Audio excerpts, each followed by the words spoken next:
अहल्या की कथा। प्रातःकाल राम और लक्ष्मण ऋषि विश्वामित्र के साथ मिथिलापुरी के वन उपवन आदि देखने के लिए निकले। एक उपवन में उन्होंने एक निर्जन स्थान देखा।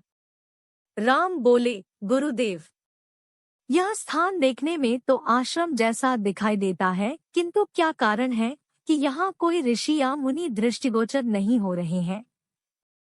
इस पर विश्वामित्र जी ने कहा, यह स्थान कभी महात्मा गौतम का आश्रम था।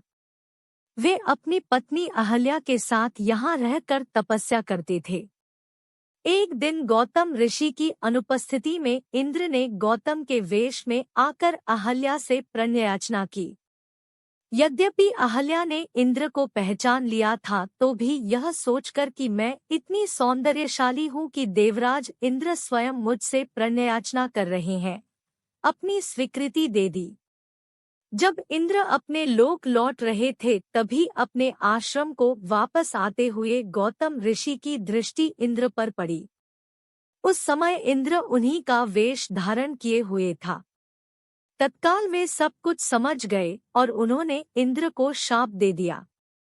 इसके बाद उन्होंने अपनी पत्नी को शाप दिया कि रे दुराचारिणी, तू हजारों वर्ष तक केवल हवा पीकर कष्ट उठाती हुई यहाँ राख में पड़ी रहे। जब राम इस वन में प्रवेश करेंगे तभी उनकी कृपा से तेरा उद्धार होगा। तभी तू अपना पूर्व शरीर धारण करके मेरे पास आ सकेगी। यह कहकर गौतम ऋषि इस आश्रम को छोड़कर हिमालय पर जाकर तपस्या करने चले गए। आता है राम, अब तुम आश्रम के अंदर जाकर अहल्या का उद्धार करो। विश्वामित्र जी की आज्ञा पाकर वे दोनों भाई आश्रम के भीतर प्रविष्ट हुए। वहां तपस्यारत अहल्या कहीं दिखाई नहीं दे रही थी, केवल उसका तेज संपूर्ण वातावरण में व्याप्त हो रहा था। जब अहल्या की दृष्टि राम पर पड़ी तो उनके पवित्र दर्शन पाकर वह एक बार फिर सुंदर नारी के रूप में दिखाई देने लगी। नारी रूप में अहल्या को सम्मुख पाकर राम और लक्ष्मण ने श्रद्धापूर्वक उनके चरण स्पर्श किए।